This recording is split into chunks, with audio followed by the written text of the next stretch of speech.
그 제사 25절에 보면 어떤 사람이, 아하, 이 사람이 바로 우리가 죽이려고 했던 그 사람 아니냐, 1년 전에 베데스다 연못가에서 자기를 하나님과 동등되게 여겼던 바로 그 사람이 아니냐라고 하는 것을 기억해냅니다. 그래서 25절에 보면 어떤 사람이 말하되 이는 그들이 죽이고자 하는 그 사람이 아니냐. 그리고 그 사람이라는 이야기와 더불어서 이 사람이 이야기를 끌어오는 것이 있는데, 그것이 바로 이 사람이 그리스도가 아니냐라고 하는 것입니다. 그래서 보라, 드러나게 말하되 그들이 아무 말도 아니하는도다. 당국자들은 이 사람을 참으로 그리스도인 줄 알았는가. 지금 이 사람이 지금 예수님이 성전 뜰에서 사람을 가르치고 있습니다. 그런데 왜 안 잡아가냐는 거죠. 혹시 그리스도라고 생각해서 못 잡아가고 안 잡아가고 있는 것이 아니냐라고 그리스도라는 이야기를 꺼내기 시작합니다. 그제서 예수님이 이제 톤을 바꾸십니다. 28절, 예수께서 성전에서 가르치시며 외쳐 이르십니다. 외쳐 이르시고, 이제 예수님이 그 가르침을 계속하셨다는 것입니다. 그런데 이제는 어떻게 가르치기 시작했냐면 더 밝히 소리쳐서 가르치십니다. 너희가 나를 알고 내가 너희 어디서 온 것도 알거니와 내가 스스로 온 것이 아니라 나를 보내신 이는 참되시니 너희는 그를 알지 못하라. 예수님이 내가 하나님으로부터 보내심을 받은 자라는 것입니다. 나는 29절, 나는 아노니 이는 내가 그에게서 낳고 그가 나를 보내셨음이니라 하시니, 예수님이 베들레헴에서 태어나신 그 육신의 예수가 전부가 아니라는 것입니다. 예수님은 하나님으로부터 나신 자입니다. 그로부터 보내심을 입은 자라는 것입니다. 이제 예수님에 대한 이런 이야기들이 저들에게 이야기거리가 됩니다. 더 수군거리기 시작합니다. 31절에 보면 무리 중에 많은 사람들이 예수님 이야기를 합니다. 32절에 예수께 대하여 무리가 수군거리기 시작합니다. 이제 성전 뜰에서 조용히 가리키던 예수님이 이제 외쳐 가리키시니까 사람들이 예수님, 그래서 이 명절에 이 초막절 절기에 파문이 일고 있는 것입니다. 그럴 때 예수님이 또 하나 귀중한 예수님에 대한 새로운 교훈을 말씀하십니다. 그것은 뭐냐면, 이제 내가 하나님이 나를 보내셔서 여기에 왔고 나는 하나님으로부터 보내심을 받은 자지만 여기서 멈추지 아니하고 이제 주님이 내가 다시 나를 보내신 이에게로 돌아가겠노라 라고 하는 소위 승천 또는 돌아간다 라고 해서 올림을 받아서 돌아간다, 승귀, 예수님의 승천, 예수님의 승귀를 말씀하고 있는 것입니다. 유대인들은 이것을 여전히 이해하지 못했습니다. 아니, 저가 어디로 가기 때문에 우리가 예수님을 못 보고 못 찾는다는 말인가? 혹시 헬라인들, 그 당시 그리스 로마가 다스리던 그리스 로마 사회에 그 헬라인들이 살고 있는 그런 이방 민족에 가가지고 가르치려고 하는가 라고 생각합니다. 그러니까 주님은 지금 뭘 말씀하시냐면 하늘을 말씀하십니다. 주님은 지금 하나님을 얘기하는데 사람들은 옆을 이야기하는 것입니다. 땅을 이야기하고 있는 것입니다. 지금 그래서 이런 것 동상이몽이라고 하죠. 한 자리에서 한 말씀을 하시는데도 사람들은 예수님의 말씀을 잘 이해하지 못했습니다.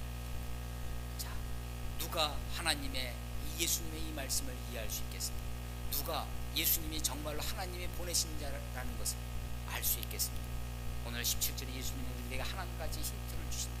사람이 하나님의 뜻을 행하려 하면, 사람이 사람들 속에서 자기의 신앙틱한 종교적인 것을 과시하기 위해서 유대인들처럼 바리새인들처럼 종교적인 어떤 행위나 종교적인 율법의 틀에 매여 있지 아니하고 정말 그 속에서 하나님의 뜻을 이루어드리기를, 하나님의 뜻을 이루고자 하는 사람이라면 하나님이 어떤 분인지, 예수님이 어떤 분인지 알게 되어질 것이다 라고 하는 것입니다. 사람이 하나님의 뜻을 행하려 하면, 그렇습니다.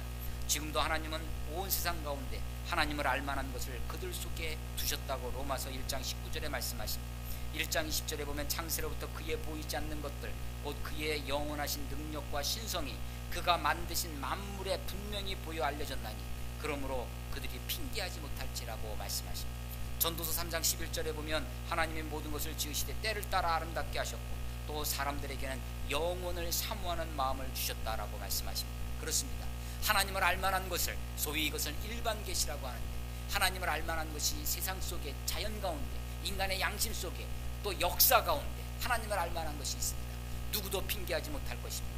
우리가 정말로 정직하게 겸손하게 하나님의 뜻을 구한다면 하나님은 우리들에게 하나님의 뜻을, 하나님의 살아계심, 하나님의 임재를 보여주실 것입니다.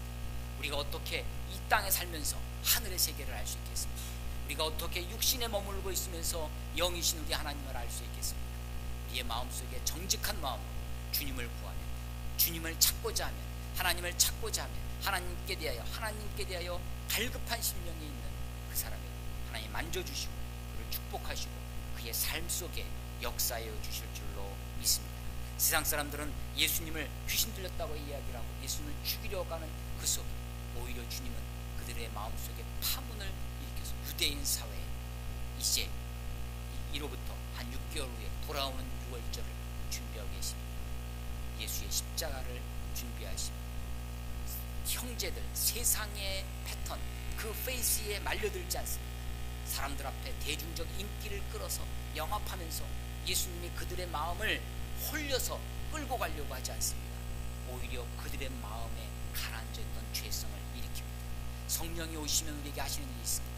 그분이 오시면, 보혜사 성령이 우리에게 임하시면, 성령이 오시면 그분이 우리들의 죄에 대하여, 의에 대하여, 심판에 대하여 증언하시다. 우리의 마음속에 가라앉았던 죄성이 드러나고 우리가 얼마나 연약한 존재인지, 우리가 얼마나 악한 존재인지가 성령으로 말미암아 드러날 것입니다. 우리가 정말로 하나님의 뜻을 행하려 하면, 우리가 정말로 하나님의 뜻을 소중히 여기고 하나님의 영광을, 내 영광을 구하지 아니하고 하나님의 영광을 구하는 자라면 정말 하나님 우리를 만나 주실 뿐만 아니라 우리가 어떠한 자인지를 알려줄 것입니다. 그런 하나님을 경험하시고 그런 하나님의 임재 앞에 나아가시는 우리 모두가 되시기를 주의 이름으로 축원합니다. 기도하겠습니다. 하나님 아버지 은혜를 감사합니다. 오늘도 주 앞에 나와 예배하며 주님을 경배합니다. 주의 말씀 앞에 귀를 열고 마음을 열고 말씀을 들었습니다. 하나님, 이 말씀이 저들 속에 우리 가운데 역사하여 주시옵소서. 믿는 자 가운데서 역사하시겠다고 하였사오니 아버지, 우리가 믿음으로 말씀을 받게 해주시고 겸손히 그 말씀을 좇아 살아갈 수 있도록 아버지여 인도해 주시옵소서. 사람이 하나님의 뜻을 행하려 하면 이 교훈이 하나님으로부터 왔는지 내가 스스로 말함인지 알리라 라고 하신 것처럼 하나님, 우리가 더 하나님 앞에 정직하게 겸손하게 나아감으로 우리에게 알려주시는 하나님을 경험하도록 아버지여 축복해 주시옵소서. 이제는 우리 주 예수 그리스도의 은혜와 그 아들을 우리에게 보내주신 아버지 하나님의 크신 사랑하심과 우리 안에 내주하셔서 감동 감화 깨닫게 하시는 보혜사 성령님의 역사가 주 앞에 나와 다시 한번 하나님의 뜻을 행하고자 다짐하는, 하나님을 알고자 소원하는, 하나님을 전심으로 찾고자 하는 하나님의 사람들 머리머리 위에, 이 나라의 민족, 특별히 이 율전 지역 위에 지금부터 영원토록 함께 하시기를 간절히 축원하옵나이다.